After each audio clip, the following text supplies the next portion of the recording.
و ئاڵای سوپاسگوزاری و ئاڵای منەمەوێ پێشنێژ و وتارخوێنی ئەم حسینیە وەرگرم. السلام عليكم شيخ.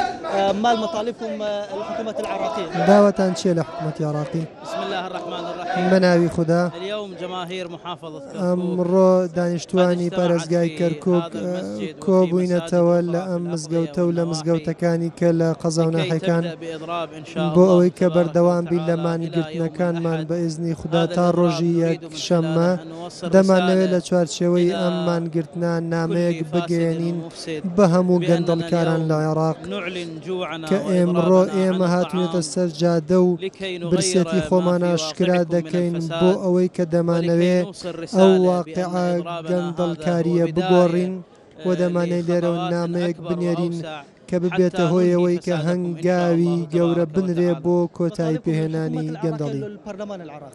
داواکارەکانتان بۆ حکوومەتەوە پەرلەمان داواکارەکانمان بۆ حکوومەتی عێراقی و پەرلەمانیشە پێکەوە. پەرلەمان پێویستە کە کاریگەری خۆی وەک چاودێر بگێڕێت و یاسادا بنێ هەروەک چۆن گەل ئەو سقەی پێبەخشیەوە هەمان شێوە حکوومەتیش پێویستە بە شێوازێکی بەهێز بتوانێت چاکسازی بکات و لە دژی ستەمکاران و گەندەڵکاران بوەستێتەوە ئەوانەی کە دایانەوێت دابەشکاری حیزبی درێژە پێ بدەن لە ئەم کابینە تازەی حکوومەتیشدا. چی ئەگەر گۆ لە دەنگی من بێ ئەوە داواکاری یەکێک بوو لە وتارخوێنانی ئەم حسینەیە خۆت حسێنەی خەزع لە تەرمیمی لە شاری کەرکووک بە ئەو دروشمانی کە ئەممان هەڵیان داوە یاخود کاممان داوایەکان بەشتێکی زۆر لە دروشمەکان داوا ئەکرێت کە فەسادی یاخود فەسادی ئیداری لە حکوومەتی عێراقی لە پەرلەمانی عێراقیە نەهێڵدرێت و ئەمان بڕیارە تا ڕۆژی یەکشەممە لە ماگرتنەکان بەردەوام بن و خواردن خواردنەوە تا ئەو کاتێکیان دوای ئەوەی مانگرتنەکان ڕاگەیاندۆ دەیانەوێت چیتر بکەن بۆی لێدوانیان لێوەرگە هەوڵ گفتوگویان لەگەڵ بکەیت. بەڵێ وەکو خۆیان ئەڵێن تا ڕۆژی یەکشەممە لە ماگرتنەکە بەرداوامە بن دوای ڕۆژی یەکشەممە واتە لە هەفتەی داهات و ئەگەر بێت و وەڵامی داواکاریەکانیان نەدرێتەوە ئەو کات هەڵوێستی تریان نەبێ. شنو مەطالبكم داواکارەکانتان چییە؟ السلام عليكم ورحمة الله وبركاته. يتخذ التعبير عن الاعتراف بأشكال شتى ومن جملة هذه داواکارەکانمان ئەوەیە کە پێویستە ئێمە لە ڕێگەی مانگرتنمان لە خواردنەوە ئەو ناڕەزایی خۆمان دەردەبڕین بۆ ئەو حکوومەتە گەندەڵەی کە وڵاتی بەرەو کاولکاری بردووە و هەروەها مافی هەژارانی خواردووە. ئەم حکوومەتە بەردەوامە لەسەر ڕەوتی خراپی خۆی. ئێمەش لێرەوە دەمانەوێت بە سەرۆکایەتی سەید موقتەدا سەدر بەردەوامی لە ناڕەزایەکانی خۆمان بەرامبەر بەو گەندەڵێ.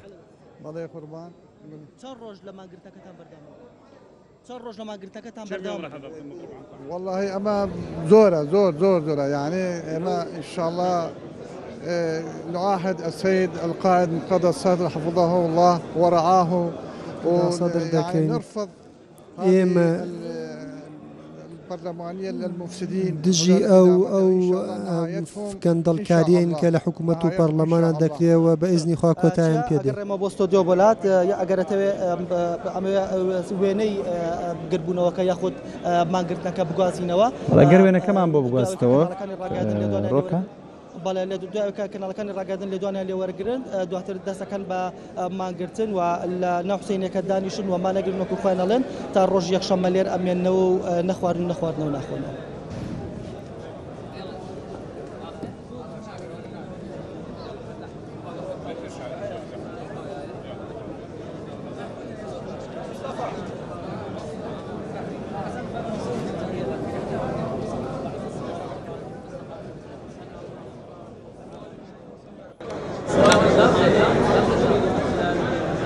بەڵێ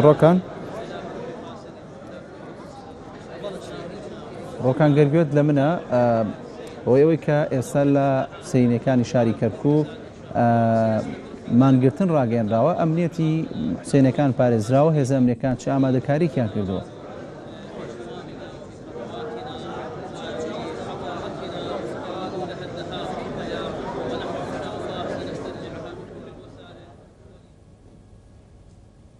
بەڵێ ڕۆکان سەوتت ناگاتە لای من